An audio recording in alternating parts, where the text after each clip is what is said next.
नमस्कार दोस्तों, शेफ वंदना का आप सबको प्रणाम। दोस्तों, मैं आज आप सबके लिए लाई हूँ पूर्व में घटी कुछ ऐसी घटनाएं और उनके तथ्य जिनका प्रभाव वर्तमान में परिलक्षित होता है। क्या आपने कभी सोचा है कि देश किसी भी संकट में हो, बड़े बड़े उद्योगपति घराने स्वयं आगे आकर देश को संकट से उबारने में लग जाते हैं। जैसे आज कोरोना काल में विभिन्न उद्योगपति जो ऑक्सीजन आपूर्ति के लिए आगे आए हैं, वे इतने ताकतवर और धनी होने के बाद भी सक्रिय राजनीति में भाग क्यों नहीं लेते? क्यों ये केवल औद्योगिक पॉलिसी में अपना दखल रखते हैं, जबकि देश के आम नागरिक और राष्ट्र के प्रति उनके प्रेम में किंचित मात्र भी कमी दिखाई नहीं देती? तो मित्रों, आज मैं आपको सुनाने जा रही हूँ एक ऐसे ही उद्योगपति की कहानी जो राजनीतिक हस्तक्षेप के कारण ही अर्श से फर्श पर आ गया। दोस्तों, 7 अप्रैल सन 1853 में राजस्थान के चिड़ावा कस्बे में एक गरीब अग्रवाल परिवार में एक बालक का जन्म हुआ। इस बालक ने अपनी मेहनत के बल पर बंगाल के बुलियन मार्केट में सेल्समैन के रूप में अपने व्यापारिक जीवन की शुरुआत की और कुछ ही वर्षों में देश को मिला एक बड़ा उद्योगपति रामकृष्ण डालमिया। रामकृष्ण डालमिया, जिनका औद्योगिक साम्राज्य देश भर में फैल गया था। बैंक, बीमा, विमान, समाचार, सीमेंट, वस्त्र, खाद्य पदार्थ और सैकड़ों उद्योग इस साम्राज्य का हिस्सा बन गए थे। डालमिया सेठ के दोस्ताना रिश्ते देश के सभी बड़े घरानों से और बड़े राजनीतिक परिवारों से थे और वे खुलकर उनकी आर्थिक मदद भी करते थे।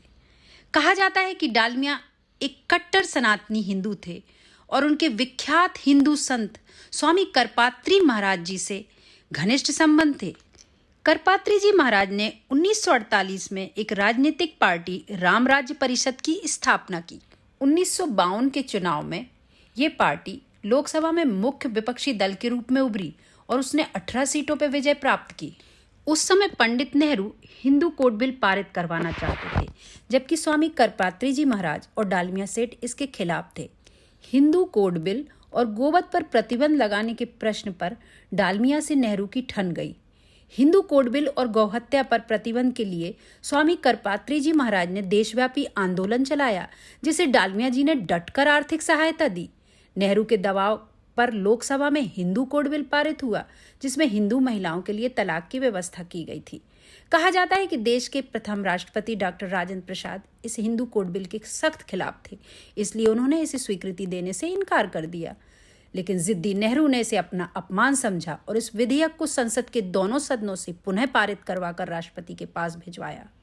संवैधानिक प्रावधानों के अनुसार राष्ट्रपति को इसकी स्वीकृति देनी पड़ी। इस घटना ने नेहरू को डालमिया का जानी दुश्मन बना दिया। कहा जाता है कि नेहरू ने अपने विरोधी सेठ रामकृष्ण डालमिया को निपटाने के लिए एक योजना बनाई।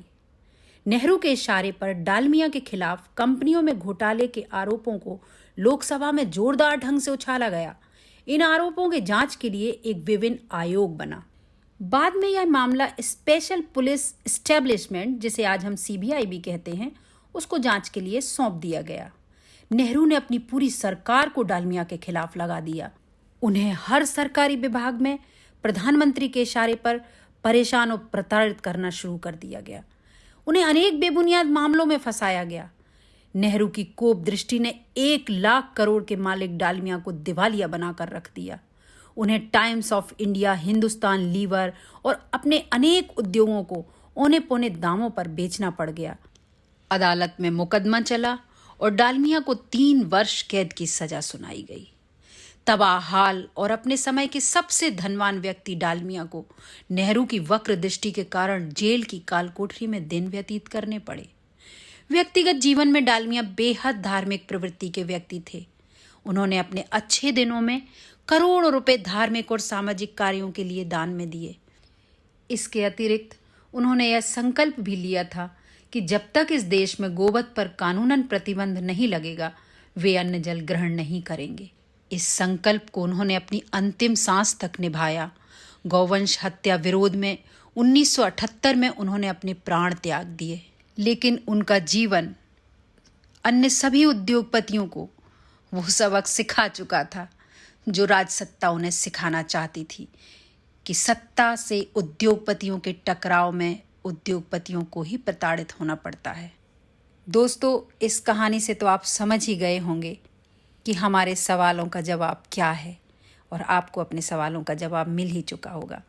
अगर आपको मेरी ये जानकारी कुछ ज्ञानवर्धक लगी हो या पसंद आई हो तो कृपया आप इसे लाइक, शेयर, सब्सक्राइब करें। मेरे चैनल को सब्सक्राइब करके बेल आइकॉन दबा दें और अपने अनुभव ज़रूर शेयर करें। मुझे सुनने के लिए आप सबका आभार। जय हिंद, वंदे मातरम।